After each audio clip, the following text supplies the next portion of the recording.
This episode is brought to you by the Denver Art Museum. Don't miss Untitled Artist Takeover at the Denver Art Museum this Friday, January 26th from 6 to 10 p.m. Untitled is a chance to enjoy the museum after hours with Denver's own talented artists. This late night event is when things can get a little weird in a wonderful way.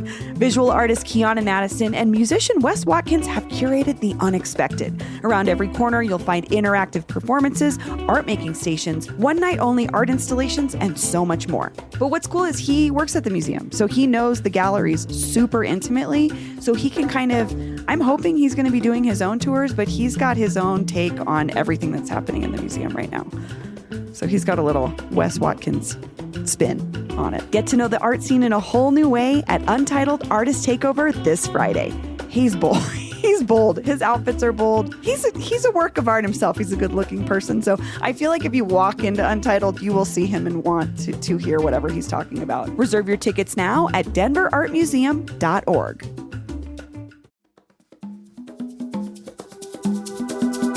Today on CityCast Denver. They say April showers lead to May flowers, but dry January doesn't have to lead to fall down drunk February. I mean, it can if you want, but if you're looking for some fun stuff to do that doesn't necessarily involve a brewery, a White Claw, or an overpriced espresso martini, we've got you covered. Today is Thursday, January 25th.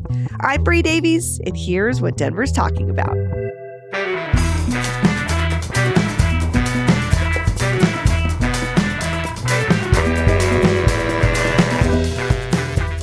Ashley, a.k.a. Colfax Things on Instagram. Welcome back to CityCast Denver. Thank you. It's good to see you. Good to see you in real life. Yes, I know. I feel like sometimes I'm just relaying information I know about you from the internet, and that's not as fun as talking to a person in real life. I am a real human being behind those memes. So we're talking about fun stuff to do around Denver that is either booze-free or can be booze-free today.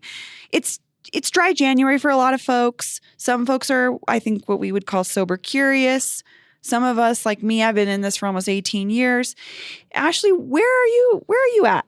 So I like to call myself sober-ish. Yeah. I went through a pretty heavy year in 2023 and chose to kind of start my sober journey, but it goes further back than that. I toyed with it for a long time. Never really committed to the bit, as the kids say. And this past year, I really put a lot of effort towards it. And I still am. I mean, I've had my slip-ups like everyone does who tries this journey. But I've been a lot more intentional with finding sober spaces, sober community. So that's exactly why I wanted to talk to you, to be honest, because I know you'd been searching for those types of social spaces. And that's the thing I thought about is how do we do fun stuff around the city that doesn't have to revolve around booze? So we broke up this into a couple categories.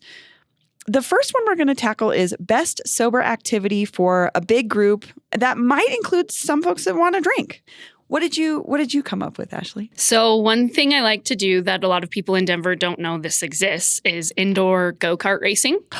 It's right off of I-25 and kind of the Boulder interchange if you're heading towards the city. Is it the Boondocks? No. Oh, that's maybe a good outdoors. One. It used to be called Unser Racing. Okay. But now I think it's called like K1 Racing or something. But if you Google Indoor Kart Racing Denver, this place will pop up. And they are full adult size go-karts. You wear the helmets. Yes. And you can do big groups, private parties. I think they have booze there for you booze-friendly folks. But it's a lot of fun. I love that. And what I think about as a kid, go-karting was like the ultimate thing because you would get to drive. Yeah. And you think, okay, I can drive now. It's not that special. No, when you go-karting, you're like, oh, wait, no, I'm a race driver now. Yeah. It's like so much, it's so much different. I love that idea. And you can go with 2 people or you can go with 5 people. Can really be open to anybody. I would say mine's sort of similar in that it's an activity and it's just bowling, to be honest with you. Oh, yeah. I went a couple weeks ago with a bunch of friends and some folks drank and some folks didn't. And I overheard several people be like, I forgot how much fun bowling is. Yeah.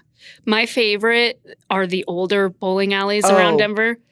the best. Crown Lanes. That's exactly the one I was going to shout out. So it's on South Federal. It's just south of Jewel. It's family owned and operated.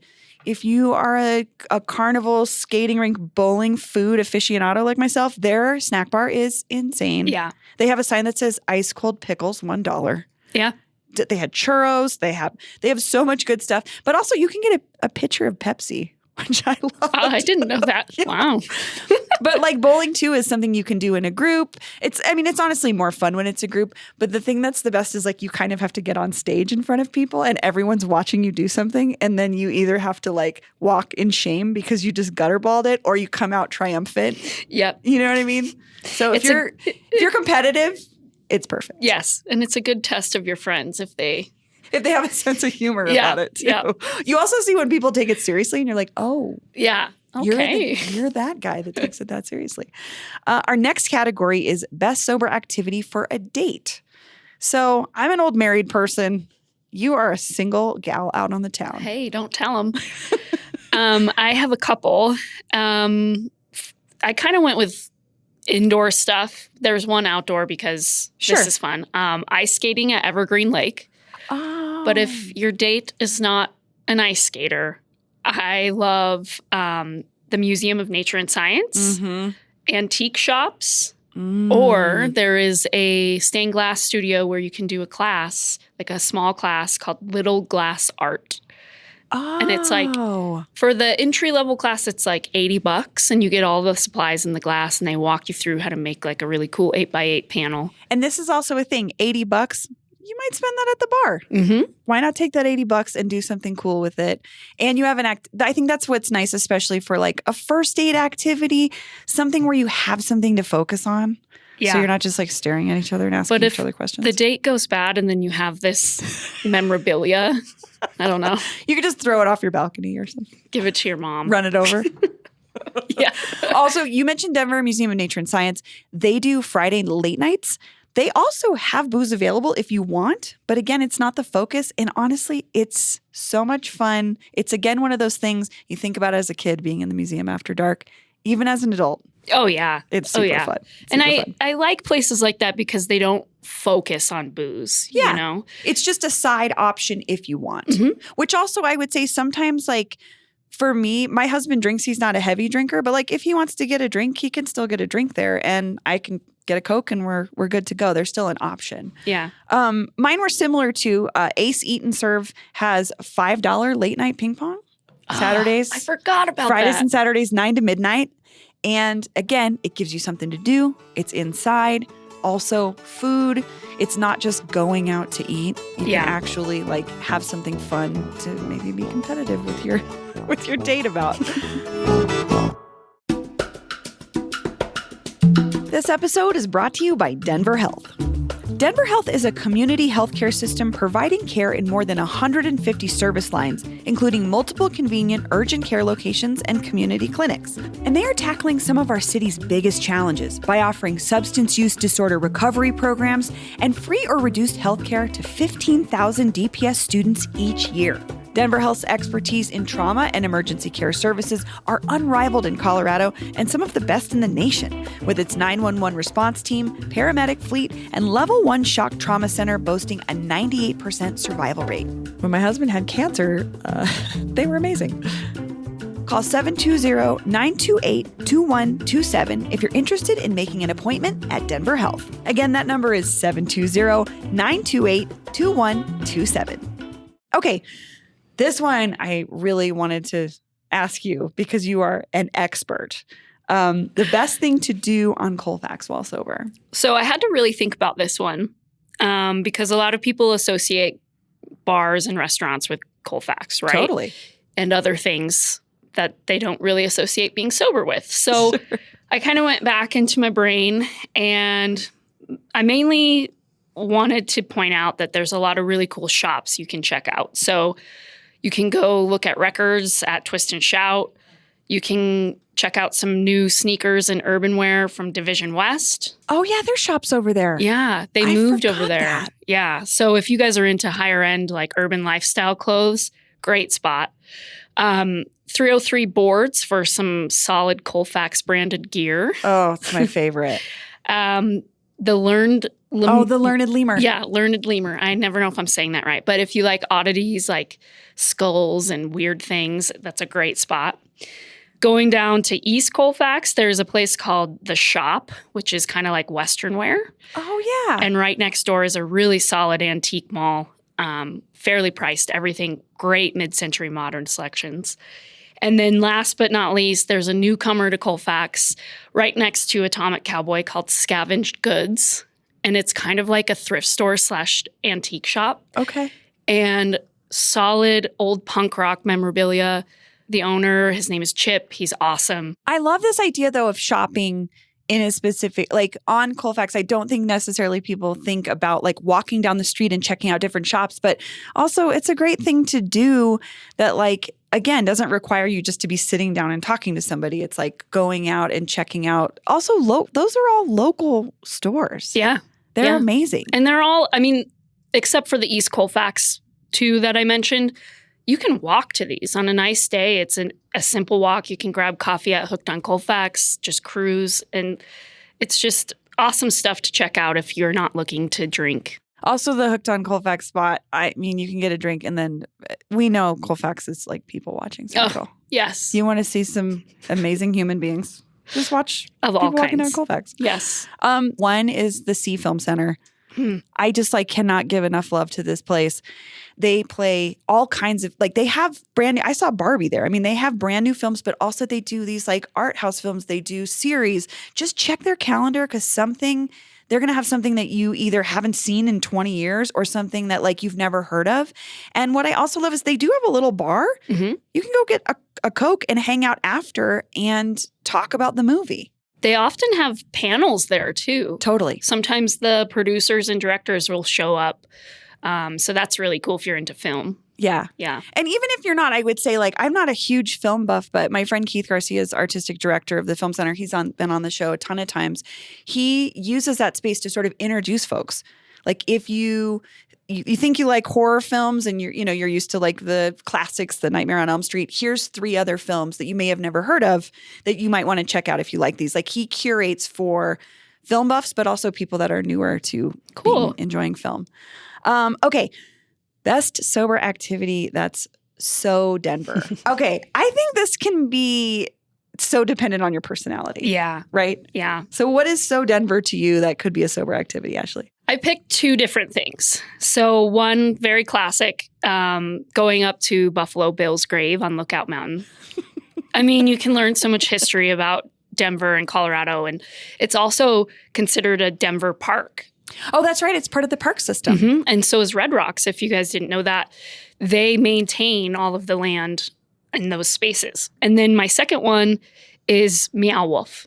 You don't have to be sober, but I prefer it sober. Yeah. Because checking out the art and just everybody's reactions to it is so fun. And, you can go there and then go grab food or food before and everything. And honestly, they have a super cool bar upstairs, Sips with a Z, and they have some really great mocktails on their menu already. Like that aren't just like, again, here's a Coke or a club soda. They do like really beautiful things with like non-alcoholic bitters and different flavors. And I think the cool thing about Meow Wolf is, like you said, walking around and sort of observing other people enjoying it, but then afterward being able to have a spot to sit and chill and talk about what you just saw.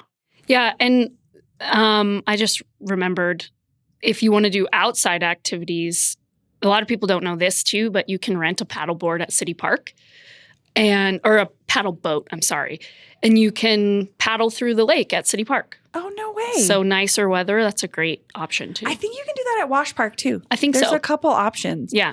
Parks are also such a So Denver thing. I think we talk about that a lot on the show, but like Wash Park is one of my favorite for people watching. Yeah. You don't have to be a crazy like fitness enthusiast. You can just take a walk with someone and talk about we got to talk about the guy on rollerblades with ski poles. Yes. You got to talk to somebody about what you're seeing. Yeah. But like our parks are really a special amenity here that, again, they don't cost any money and you don't have to bring anything with you. Yeah. So, again, my best sober activity that's so Denver to me, which is Mercury Cafe has the Lindy Hop lessons on Tuesday nights.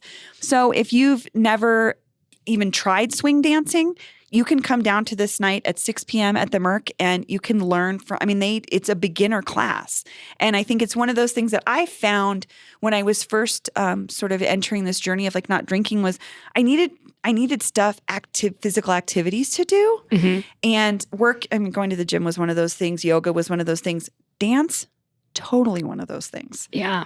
And I think it's something too, if you've never been a dancer, you should it's one of as we get older, it's like, just try something, even if you think, oh, I'm never going to be that good at this. There's a bunch of other people that are beginners there too. And I think a key thing with trying sobriety and sticking with it is finding community. Yeah. And I think that's where people struggle is because their original friend group that still goes out. Totally. It's hard to find activities with those people when you're so used to centering it around like, let's meet up at this bar or whatever. But now you could say like, I'm going to go check out Lindy Hop lessons by myself. Yeah. And I know that there's a huge dance community here. There's like the Denver Turnverein also does dancing. La Rumba does dancing. There's a lot of places where you can drop in. And I think you're right. That sense of community is already there because you have something that you have in common already. Yeah. You know what I mean? My other one was kind of similar already to walking around the park, but I like to walk Berkeley Lake because then I can just point across the street and talk about Lakeside the whole time and just tell you all the worthless things that I know that I feel like you should know. We've come full circle because don't they have go-karts at Lakeside? Oh my God, they do. But sometimes they're working, sometimes they're not. Only like sometimes 4 of them are working. And sometimes a dead one will just be on the track. They have the like water ones too, right? They no. Oh no, they do. They have the speedboat, or they have not. What are they? They're called but they have a special name because they have this. They have one of the giant neon signs. Oh, we'll have to look it up. And they're like ducks, right? No, they're like it looks like a giant inner tube that just has sort of a motor in the middle of it, and you sit on it. Okay, it's like a bumper. It's more like a bumper boat. Yeah, it's not versus really a go-kart. Yeah, but still fun. Cross our fingers they're open next year. If not, you can just walk across the street at Berkeley Lake. Don't say that. I know. I just like to admire, at least, even when it's not open, I like to admire it. I drove past it yesterday and I was like, this is a really cool place. It's a beautiful place. Yeah. Well, Ashley, this was so fun. Thank you so much. You're welcome. Thanks for having me.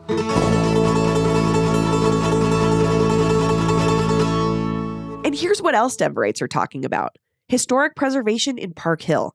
We last discussed the debate over an owner-opposed preservation push for 5013 East Montview Boulevard on Tuesday, and it turns out the Landmark Preservation Commission has sided with the owners. In a vote of 6-0, Business Den reports that the commission denied the application for historic landmark status, though several commissioners recognize that losing the home will be a blow to the historic character of the neighborhood. The unanimous vote calls into question the future of owner-opposed landmark designations, with the homeowner's attorney arguing that hostile designation efforts like this can be an avenue for, quote, NIMBY concerns.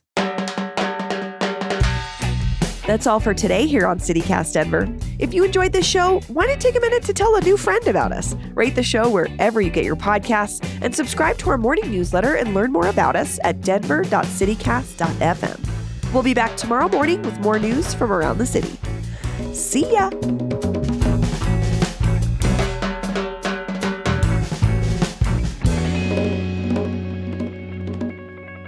Glad you came down. We're going to play footsie with you for the next hour. Yeah, baby. Guess whose foot it is?